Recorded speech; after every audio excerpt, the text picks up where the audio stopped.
हम सब सहेलियां घर में डांस कर रही थी और एंजॉय कर रही थी। इस डांस की छोटी सी वीडियो मैंने अपने बॉयफ्रेंड को भेजी। इसमें कोई जिनसी मवाद नहीं था, बस लबास कदरे बारीक था।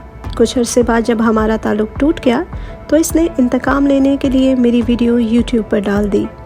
इस पर मैं बहुत घबराई क्योंकि मैं जानती थी कि डांस, लबास और ये सारा मामला मेरे वालिदैन बिल्कुल कबूल नहीं करेंगे और ना ही मिस्री माशरा जिसमें ख़वातीन से तवक्को की जाती है कि अपने आप को ढांप कर रखें।